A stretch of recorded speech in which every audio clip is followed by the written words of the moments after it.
অধ্যায় 9 এর 15 নম্বর এমসিকিউ। পিকিউ ত্রিভুজে পিকিউআর 90 ডিগ্রি, পিআর সমান 10 সেন্টিমিটার, পিআর বাহুর মধ্যবিন্দু এস, কিউএস এর দৈর্ঘ্য কত? এই কিউএস এর দৈর্ঘ্য কত?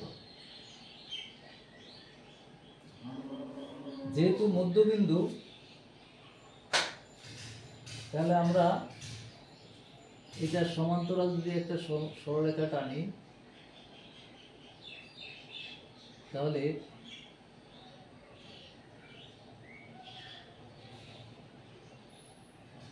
এটা একটা নাম দেওয়া যেতে পারে এম।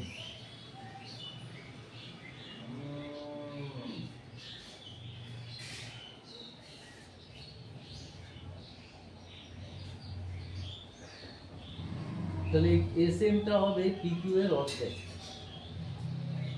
আবার এটা যদি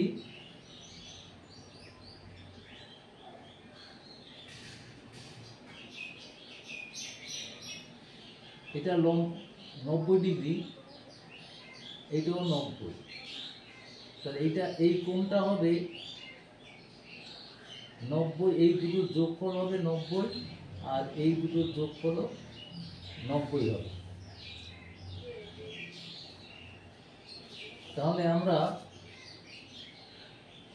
এই বাহুটা আর এই বাহুটা সমান দেখাতে পারছি। তাহলে এস আর ইকুয়াল টু হচ্ছে, কিংবা এই দুটো বাহু যদি আমরা ত্রিভুজ দুটি সর্বসম দেখাতে পারি, এই দুটো ত্রিভুজ, তাহলে এস আর ইকুয়াল টু হচ্ছে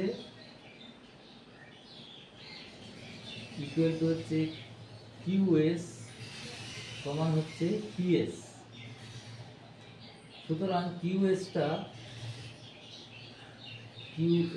ইকুয়াল টু হবে 1/2 পিআর। তো সেটা ইকুয়াল টু 5 সেন্টিমিটার হবে। 1/2 ইন্টু 10 সমান 5 সেন্টিমিটার। তাহলে এখানে 5 সেন্টিমিটার অপশনে দেওয়া আছে বি।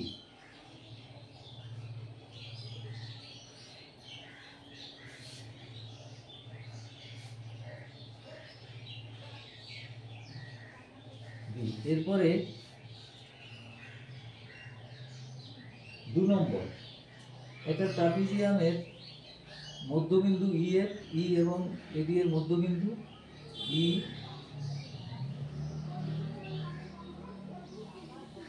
এডি এর মধ্যবিন্দু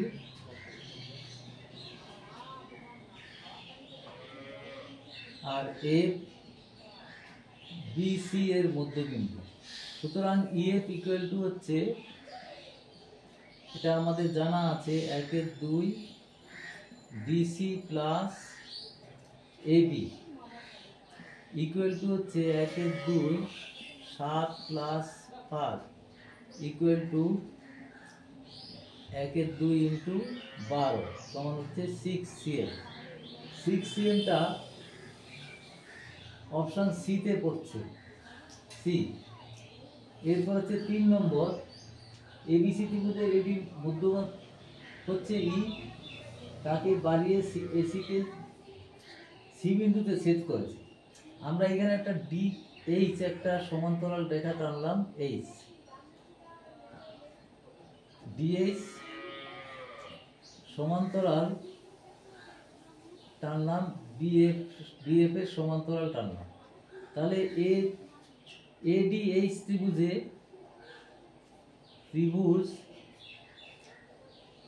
এডিএইচ ত্রিভুজে এডি এর মধ্যবিন্দু ই, এডি এর মধ্যবিন্দু ই আর ডিএইচ সমান্তরাল বিএফ। সুতরাং এফটা হবে এইচ এর মধ্যবিন্দু, সুতরাং এ এফ সমান হচ্ছে এইচ এফ। অনুরূপে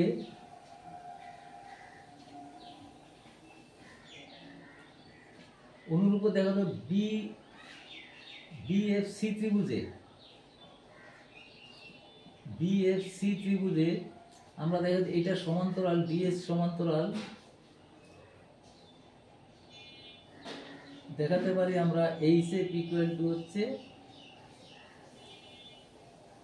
এইচসি, কারণ যেহেতু যে ডিএস সমান্তরাল বিএফ, বিএফ সমান্তরাল ডিএস, আর ডি বিসি এর মধ্যবিন্দু, বিসি এর মধ্যবিন্দু। তাহলে আমরা লিখতে পারি, তাহলে এসি ইকুয়াল টু, আমাদের দেওয়া আছে এসি ইকুয়াল টু, তাহলে এএফ ইকুয়াল টু হচ্ছে 1/3 এসি সমান 1/3 ইন্টু 10.5 ইকুয়াল টু হচ্ছে 3.5। এটা তো 3.5টা তাহলে ডি অপশানে করেছি। এবার 4 নম্বর, এবিসি ত্রিভুজের বিসি সিএ এবং এবি এর মধ্যবিন্দু যথাক্রমে ডিইএফ এবং বিসি ডিএফ, বিই এবং ডিএফ, এবং বি এক্স ওয়াই বিন্দুতে ছেদ করলো। সুতরাং আবার সিএফ এবং ডি বিন্দু ওয়াই বিন্দুতে ছেদ করলো। X y equal to BC দিয়ে কত হবে? আচ্ছা, এখানে একটা জিনিস দেখো, আমরা প্রথমে বিডিইএফ একটি সামান্তরিক,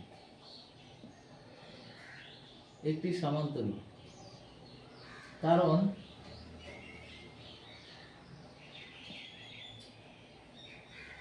ডি সমান্তরাল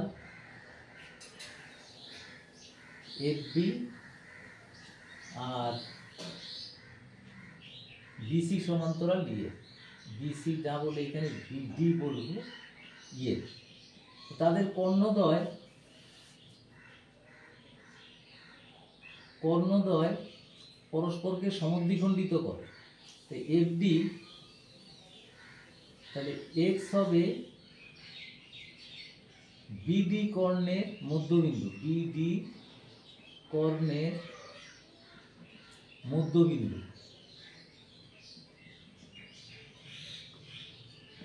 অনুরূপে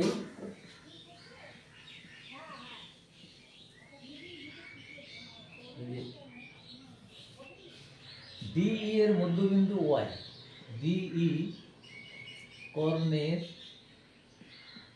মধ্যবিন্দু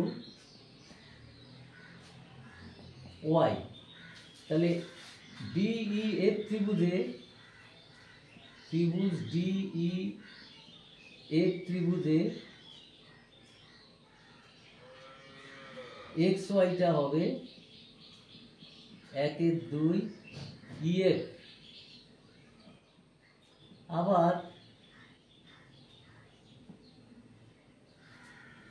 আবার এবিসি ত্রিভুজে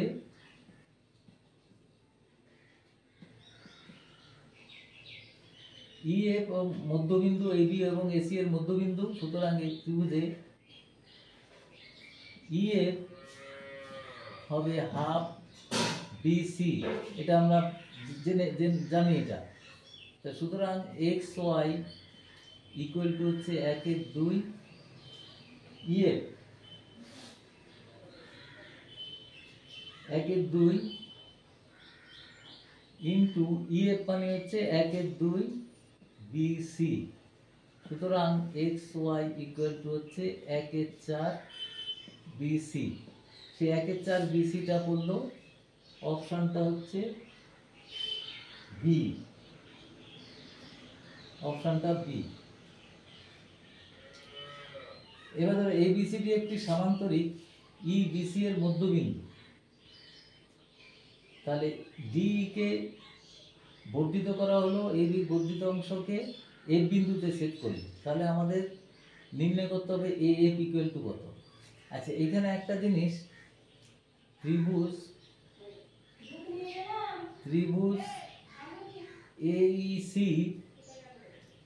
AEC এবং ত্রিভুজ BEF এর মধ্যে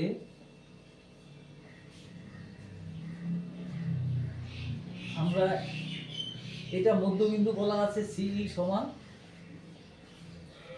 BE, এটা আমাদের প্রদত্ত। আচ্ছা, DEC কোণ DEC ইকুয়াল টু হচ্ছে কোণ BEF, এটা হচ্ছে বিপ্রতীক কোণ।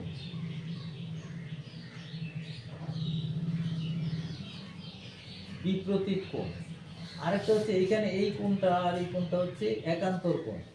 DCE সমান হচ্ছে FBE, এটা হচ্ছে একান্তর কোণ। কারণ BF সমান্তরাল DC আর ছেদকটা হচ্ছে BC। সুতরাং ত্রিভুজ দুটি সর্বসম, অর্থাৎ ত্রিভুজ DAEC না DEC, এটা DEC সর্বসম BEF।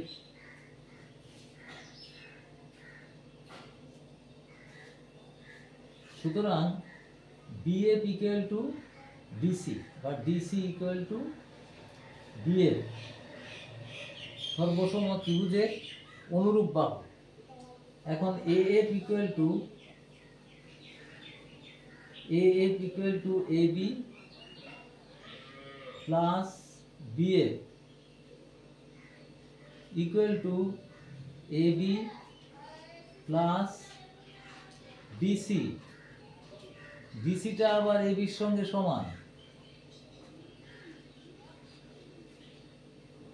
সমান 2AB, তাহলে AF সমান 2AB। 2AB টা অপশন B তে পড়ছে।